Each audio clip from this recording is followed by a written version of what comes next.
আসসালামু আলাইকুম। তো বোনেরা, আপনারা আসলে অনেকজনই কমেন্ট করতেছেন আমাকে যে আসলে আমি গর্ভবতী ভাতাটা পাবো কিনা নাই। তো তার আগে আমি আপনাদেরকে বলি যে আসলে দেখেন, আমার এই চ্যানেলটি কিন্তু অত্যন্ত লজের মধ্যে রয়েছে। তো যার কারণে অবশ্যই আপনারা আমার চ্যানেলটিকে সাবস্ক্রাইব করে পাশে থাকা বেল আইকনটি বাজিয়ে রাখলে আমি ভিডিও আপলোড দেওয়ার সাথে সাথে আপনারা কিন্তু ভিডিওগুলো পেয়ে যাবেন। এবং ভিডিওতে যদি একটি লাইক করেন, শেয়ার করেন এবং যদি কমেন্ট করেন, তাহলে পরবর্তী ভিডিও বানাতে উৎসাহ পাই। তো ভিউয়ার্স, দেখেন, আপনারা বলছিলেন যে আসলে আপনারা যারা গর্ভবতী মায়েরা আমার এই চ্যানেলটির মধ্যে যুক্ত রয়েছেন, অর্থাৎ গর্ভবতী ভাতা যখন থেকে চালু রয়েছে তখন থেকে আমি কিন্তু আপনাদেরকে ভিডিও দিয়ে যাচ্ছি, তো তখন থেকে আপনাদেরকে একটা করে সমাধান দিয়ে যাই। আর সেই সমাধানের ভিত্তিতে কিন্তু আশা করি যে হয়তোবা টাকাগুলো দেওয়ার আগে আমি আপনাদেরকে অনেকটা সিগন্যাল দিয়ে রাখি এবং সেক্ষেত্রে আপনারা টাকাগুলো পেয়ে যান। তো এখন মূল যে ফ্যাক্টটা তা হলো যে আপনারা জানেন যে বাংলাদেশে এই ভাতাটি কিন্তু চালু করেছিল, আপনাদের যেটা ধারণা তা হচ্ছে যে অর্থাৎ যেই স্বৈরাচার সরকার বিতাড়িত হয়েছে সেই সরকার, আপনাদের ধারণা যে এই ভাতাটি হয়তোবা চালু করেছিল। তো যেহেতু স্বৈরাচার নিপাত হয়েছে, তো সেক্ষেত্রে কি তাহলে ভাতাও কি বন্ধ করা হবে? অর্থাৎ আপনাদের মনে একটা প্রশ্ন যে শেখ হাসিনা সরকার ছাড়া অন্য কোনো সরকার কি এই ভাতাগুলো চালু রাখবে, বা শেখ হাসিনা তো তার নিজস্ব ফান্ড থেকে বা নিজস্ব হয়তোবা আয় থেকে এই টাকাগুলো দেয়া হতো। তো ভিউয়ার্স, আমি আপনাদেরকে সর্বপ্রথম বলি যে আসলে দেখেন, এই যে গর্ভবতী ভাতাটা, আপনারা জানেন যে বাংলাদেশে যে সহিংসতা চলেছে সেখানে যে শিশু মারা গিয়েছে, সেই শিশুগুলো মারা যাওয়ার কারণে ইউনিসেফ একটি প্রতিক্রিয়া জানিয়েছে। তার মানে বাংলাদেশের যেই শিশুগুলো রয়েছে, অর্থাৎ ছোট যে বাচ্চাগুলো রয়েছে, এগুলোকে নিয়ে কাজ করে হচ্ছে ইউএন এর একটি সংস্থা, তা হচ্ছে যে ইউনিসেফ। তো ইউনিসেফ যেহেতু এটা নিয়ে কাজ করে, তো এখন একটা বিষয় আপনাদেরকে বুঝতে হবে যে এই ভাতাগুলো কিন্তু দেয়া হয়ে থাকে হচ্ছে গ্রামীণ অঞ্চলের দুস্থ মহিলাদেরকে, অর্থাৎ মহিলা বিষয়ক অধিদপ্তরের মাধ্যমে। তো যেহেতু এই অধিদপ্তরের মাধ্যমে ভাতাগুলো দেওয়া হয়ে থাকে এবং এখানে মূল কথা হচ্ছে যে এই ভাতাটা দেয়া হয় হচ্ছে শিশু এবং মায়ের হচ্ছে পুষ্টির কারণে। তো তাহলে তার সাথে যুক্ত রয়েছে কে? ইউনিসেফ। মূল পদ আমাদেরকে যেটা জানতে হবে তা হচ্ছে যে ইউনিসেফ এই বিষয়টার সাথে যুক্ত রয়েছে।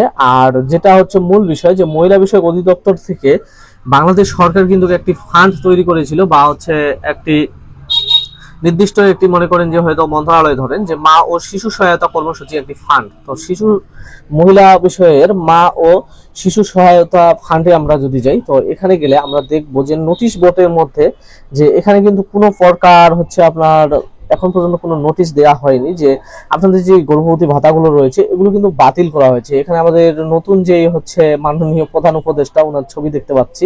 তো এটা আসলে অনেকটা পরিবর্তন হয়েছে। তো আমরা যদি এখন এখানে যদি তথ্য অধিকারে যাই, এখানে কিন্তু কোনো প্রকার কোনো কথা বলা হয়নি যে আপনাদের ভাতাটা বন্ধ করা হয়েছে। কার্যক্রমে গেলে এখানেও কিন্তু কোনো প্রকার বলা হয়নি। এটা যোগাযোগ এবং হচ্ছে যে এখানে সবচেয়ে বেশি আমি যেটা আপনাদেরকে বলবো যে এখানে যে বিষয়টা দেখেন যে চলমান প্রকল্প, চলমান কর্মসূচি, ঠিক আছে, সমাপ্ত প্রকল্প সমূহ, কিন্তু এখানে কিন্তু এখন পর্যন্ত বলা হয়নি যে কোনো প্রকল্পকে স্থগিত করা রয়েছে। অর্থাৎ এর আগে যেটা সমাপ্ত কর্মসূচি প্রকল্প সমূহের মধ্যে যেটা পড়ে তা হচ্ছে যে এর আগে এই ভাতাটি হচ্ছে আপনাদের 2 বছরের করে দেওয়া হতো, এখানে কিন্তু সেটারই কথা বলা হয়েছে। তো এখানে দপ্তর সংস্থা, এটা হচ্ছে যে মহিলা বিষয়ক অধিদপ্তর এবং হচ্ছে জাতীয় মহিলা সংস্থা এবং বাংলাদেশ শিশু একাডেমি, জয়িতা ফাউন্ডেশন এবং হচ্ছে যে ডিএনএ ল্যাবরেটরি ব্যবস্থাপনা অধিদপ্তর। তো এই মহিলা বিষয়ক অধিদপ্তরের বেশ কয়েকটি আর কি দপ্তর রয়েছে, তো মন্ত্রণালয় সম্পর্কিত। এখানে মা ও শিশু বিষয়ক, এবং এখানে কিন্তু আমি কোনো জায়গায়, ঠিক আছে, কোনো প্রকার কোনো জায়গায় এখন পর্যন্ত কোনো নোটিশ পাইনি যে আপনাদের এই ভাতাগুলো বন্ধ করা হয়েছে।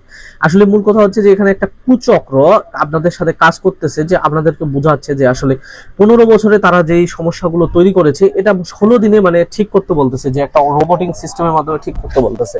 আসলে মূল কথা হচ্ছে যে আপনাদের যেই ভাতাগুলো রয়েছে আপনারা নিশ্চিত থাকুন যে হয়তোবা আশা করি যে সামনের মাসে বয়স্ক বিধবা প্রতিবন্ধী ভাতার হয়তো প্যারোল করা হবে। তো সেই প্যারোলের সাথে আশা করি যে হয়তোবা আপনাদের ভাতার টাকাগুলো পেয়ে যাবেন। আর যদি একটু দেরি করেও দেয় তো আপনাদের কিন্তু লস নেই, কারণ বিষয়টা হচ্ছে যে দেরি করে দিলে 800 টাকা করে আপনারা যদি 5 মাসের টাকা একবারে পান তাহলে 4000 টাকা, সেটা আপনাদের অনেক কাজে লাগবে। তো ভিউয়ার্স, আপনারা বুঝতে পারছেন যে আসলে গর্ভবতী ভাতা আপনারা আগে পাইছেন এবং এখনো পাবেন, এটি সচল রয়েছে। সেই সাথে বলবো আপনাদেরকে আবার যে আমার চ্যানেলটি যারা এখনো আপনারা সাবস্ক্রাইব করেননি, পাশে থাকা বেল আইকনটি বাজিয়ে রাখবেন সাবস্ক্রাইব করে, এবং নতুন নতুন ভিডিও পেয়ে যাবেন। ধন্যবাদ।